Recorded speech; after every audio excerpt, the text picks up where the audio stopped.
Hello everybody, back here again for our vlog a day. And today is Thursday the 17th, and today was a lovely, beautiful day to be alive.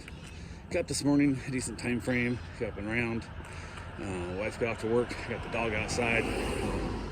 Got the hot tub still heating up. It's not quite up to temp yet after the fresh water change. So got the dog out, got him back in, got him fed. Chilled out with him for a little bit, had a couple things real fast to do.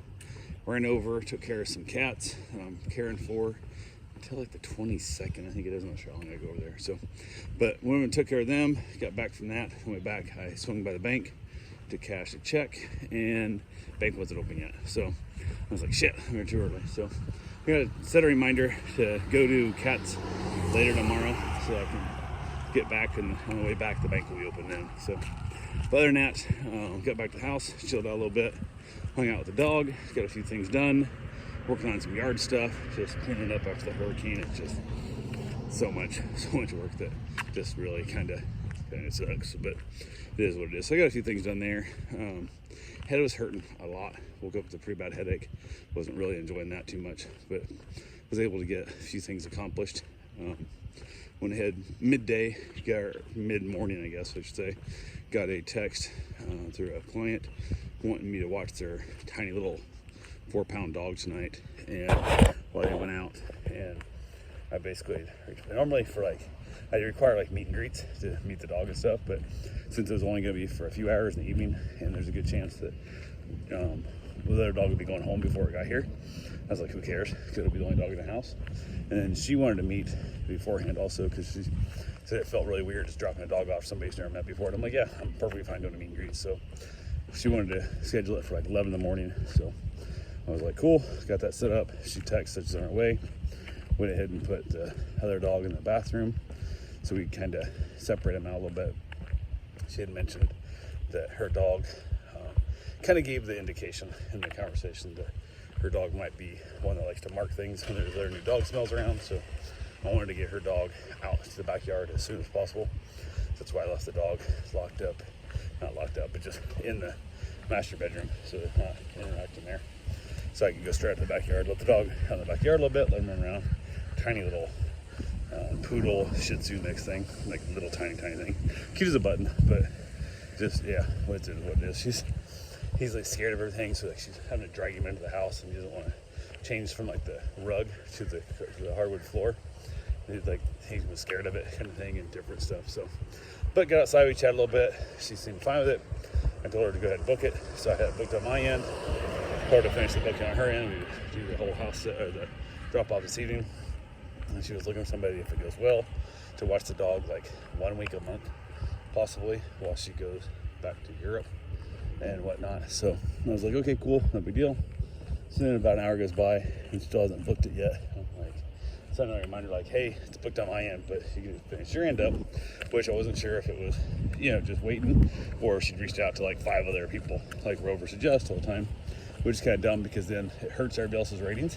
Because if she picks somebody out of the list, and then the second she sends that request, whether it be me or someone else, who knows who should be first, and then she tells they to recommend, here's 5 other people you might want to send also. Most time they won't do the research of those 5 to make sure it's a good fit, or they're even that close, or all kinds of things.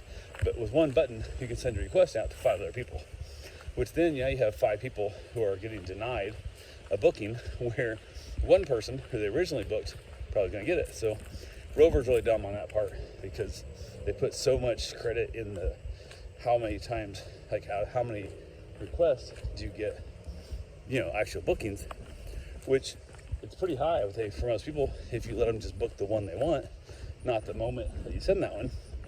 Basically sending out a request to the dog owners, the clients of Rover, saying, hey, this person's probably going to flake out, so you probably won't hear from them for days, so why not just go ahead and send it to 5 other random people that might want to watch your dog too? Well, because they took probably 3 days researching all these damn people to pick the one they wanted to talk to, and then the second they hit request, you tell them to request other people, which is dumb, but it is what it is. So I assume she was booking through one of the low end stuff, and then she said she also talked about wanting to go off app, wanting to go straight cash, whatever, to save fees and stuff. And I'm like, no, we're gonna go through the app. just go ahead, because that's how I met you, and that's where we're booking at. And I assumed that she was finding there's somebody else that was willing to go off app, picking up money. So found somebody else willing to go off app, or requested one of the other people. They said how her debit card and her credit card wasn't working, so she couldn't pay. I'm just kind of going to move on then, you know, especially not first time I met you. I'm not going to go off app.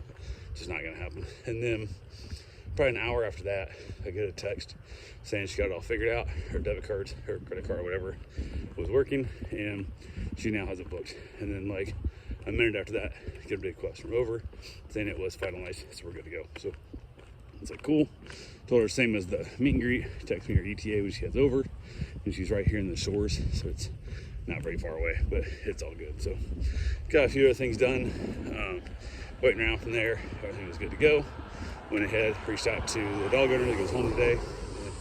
They were supposed to pick up between, it was like, I think 5 and 6:30 is what they were thinking. So this dog, new one's gonna get dropped off at like 5. So I'm like, yeah.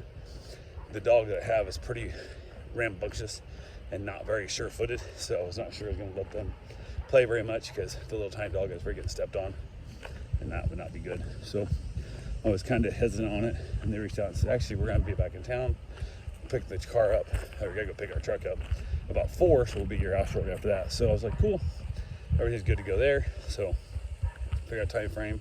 They finally texted they were getting close, and they were about 25 minutes from the house. And I was like, cool, I got time to get my run in. So I went ahead and got my run done. Got done with my run, got back to the house.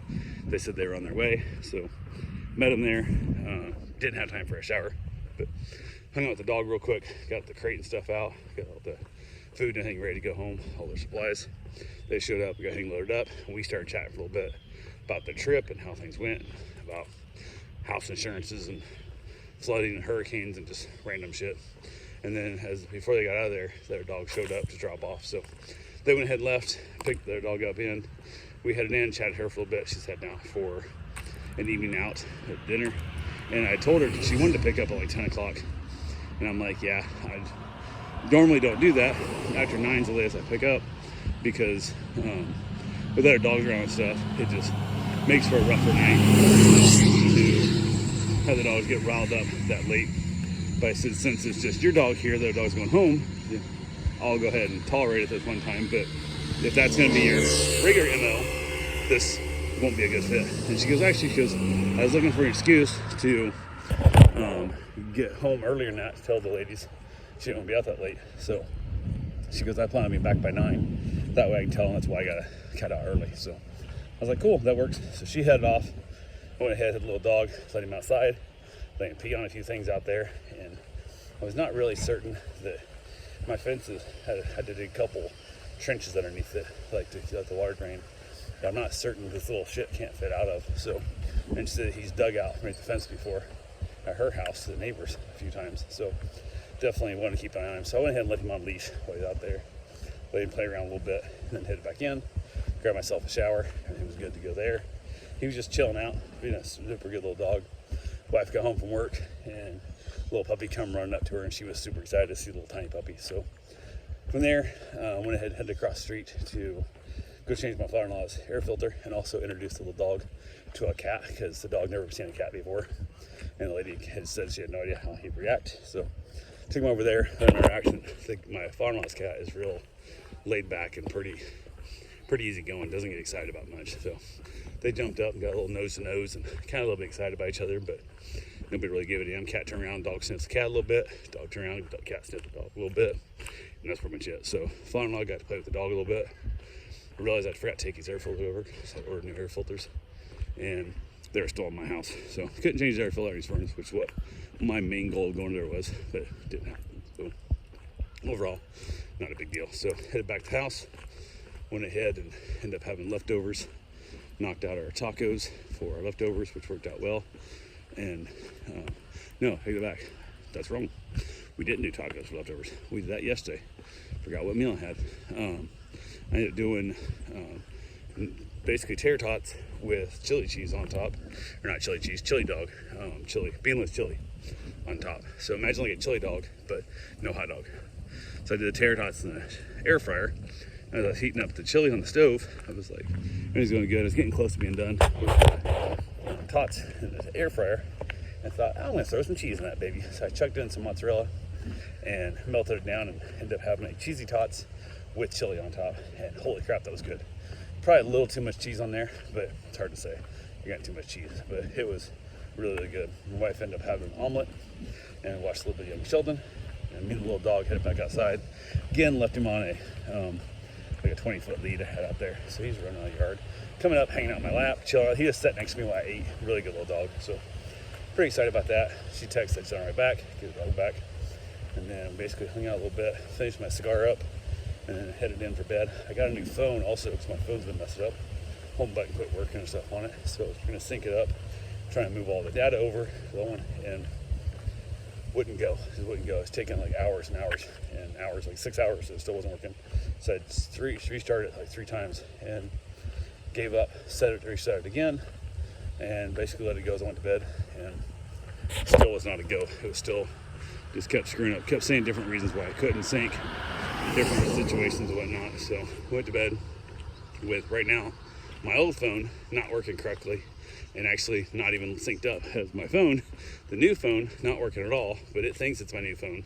So at the moment, I'm without a phone as I went to bed. So yeah, that part sucks. I made sure my wife, I said, make sure I'm awake in the morning because I don't think my alarms are even gonna work and stuff. My phones are trying to sync together to become one, but that's all I got for right now. So anyway, talk to you guys tomorrow. Have yourself a safe, wonderful day. Thanks for watching.